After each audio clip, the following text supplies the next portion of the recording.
Hello everyone. आपका फिर से स्वागत है हमारे यूट्यूब चैनल पर। आज हम बात करेंगे सब्जेक्ट्स के बारे में। ये अंडरस्टैंडिंग डिसिप्लिन एंड सब्जेक्ट का फर्स्ट यूनिट का टॉपिक है। तो हम देखेंगे कि सब्जेक्ट यानी विषय होते क्या है, इनका मीनिंग क्या है, डेफिनेशन क्या है और इनके अंदर क्या क्या खासियत रहती है, क्या क्या विशेषताएं रहती है। तो अगर आप चैनल पर नए हैं तो चैनल को सब्सक्राइब जरूर करें।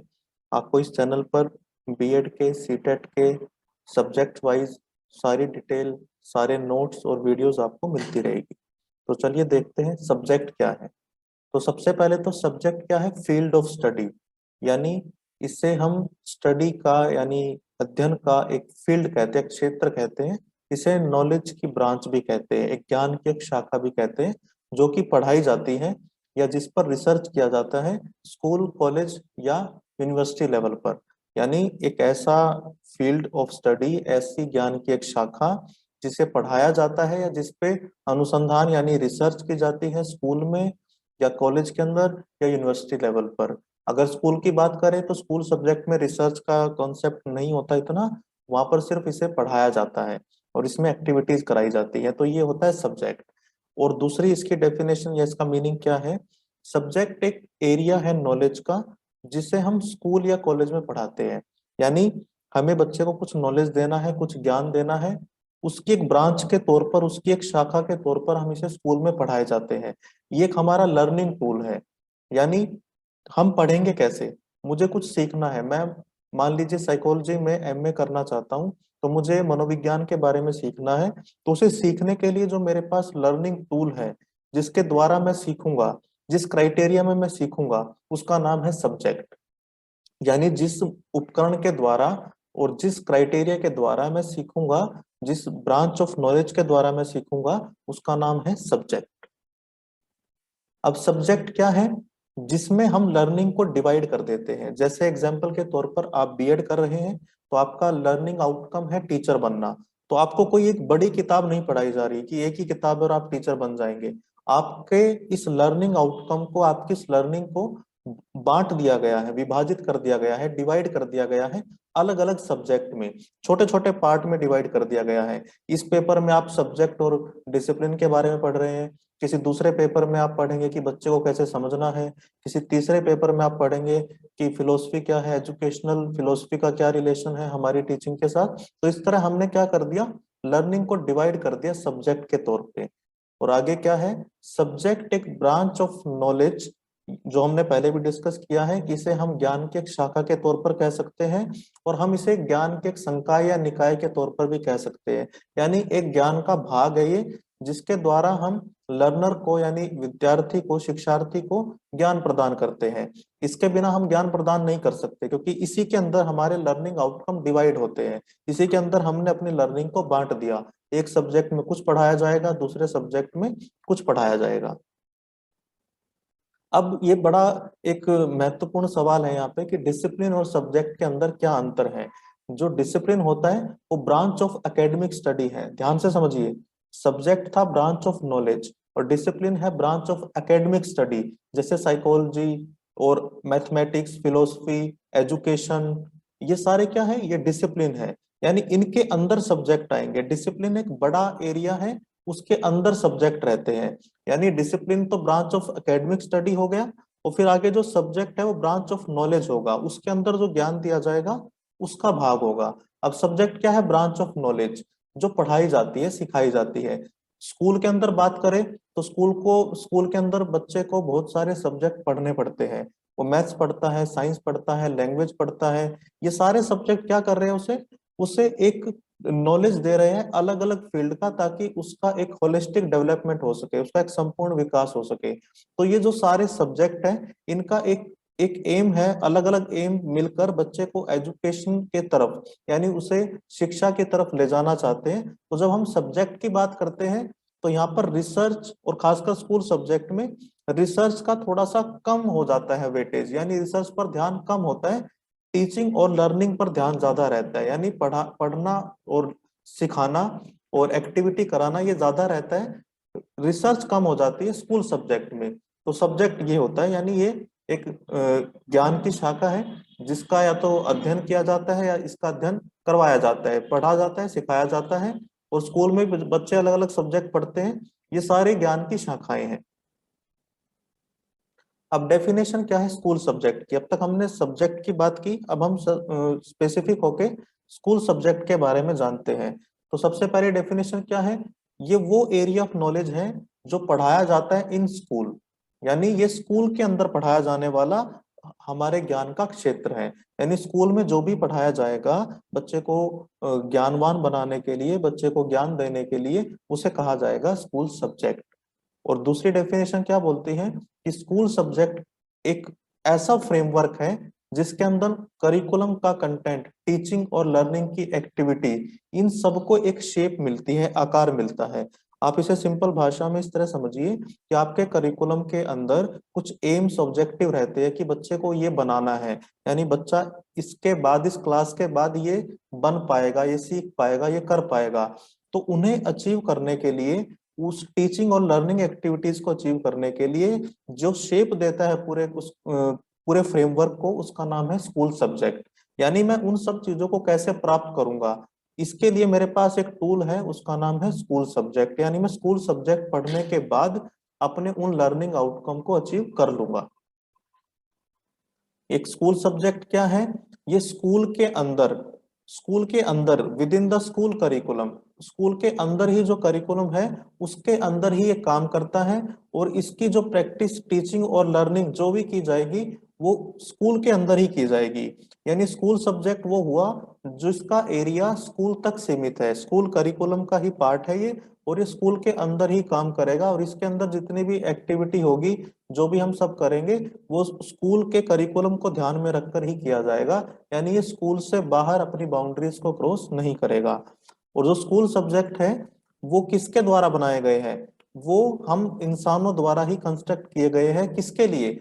हमारी कुछ सामाजिक, कुछ हमारी आर्थिक, कुछ हमारी पॉलिटिकल, एजुकेशनल, ये हमारी कुछ जरूरतें हैं। इनके साथ हमें सामंजस्य बिठाना पड़ता है, एडजस्ट करना पड़ता है जब हम अपने जीवन में आगे बढ़ते हैं, जब हम पढ़ाई पास करके समाज के सदस्य के तौर पर अपना काम करना शुरू करते हैं। तो स्कूल सब्जेक्ट इन्हीं बातों को ध्यान में रखकर बनाए गए हैं कि वो हमारी इन नीड को पूरा करे। इसीलिए आप देखेंगे कि स्कूल के सब्जेक्ट में, अलग अलग सब्जेक्ट में, जो भी सब्जेक्ट आप पढ़ते हैं, अलग अलग इश्यूज को उठाया जाता है और उनकी समस्या को समाधान करना बच्चे को सिखाया जाता है कि कैसे वो इन रियलिटीज के साथ डील करेगा। तो ये स्कूल सब्जेक्ट हमारे जीवन का एक मुख्य भाग है। अब स्कूल सब्जेक्ट कौन से हो सकते हैं? सिंपल एग्जांपल है वही मैथमेटिक्स है, हिस्ट्री है, बाकी सब सब्जेक्ट जो भी आप पढ़कर आए हैं, हिंदी, इंग्लिश, ये ट्रेडिशनल हमारे स्कूल सब्जेक्ट के अंदर आते हैं। अब स्कूल सब्जेक्ट की खासियत क्या रहती है, क्या क्या विशेषताएं रहती है इसकी? सबसे पहले तो ये लर्निंग टूल है, जो कि हमने पहले भी डिस्कस किया कि इसके द्वारा ही हम अपने स्कूल के जीवन में, स्कूली जो हमारी शिक्षा है उसमें हम सीखेंगे। सीखने के लिए हमारे पास जो टूल है उसका नाम है सब्जेक्ट। दूसरा, इन सब का एक क्राइटेरिया होता है जिसके अंदर हम सीखते हैं। यानी आप देखिए, एक सब्जेक्ट का क्राइटेरिया रहता है कि ये इतने नंबर का है, इसके अंदर प्रैक्टिकल है, कि इसके अंदर एक्टिविटीज है, कि इसके अंदर थियरी आएगी, कि इसके अंदर आपको इतने नंबर का वाइवा होगा। एक क्राइटेरिया के अंदर वो सब्जेक्ट चलेगा। मतलब ऐसा नहीं हो सकता कि मैं किसी सब्जेक्ट में कुछ भी पढ़ लूं। उसका फिक्स रहेगा कि ये सब्जेक्ट का पूरा सिलेबस है, इसे इतने दिन में पूरा करना है, इसका इतने नंबर का आपका एग्जाम होगा, और इसमें ये पासिंग क्राइटेरिया है, पासिंग नंबर है आपके। तो सब कुछ डिसाइड रहता है। दूसरा, कभी कभी इसको हम डिसिप्लिन के पर्यायवाची के तौर पर भी यूज कर लेते हैं सब्जेक्ट को।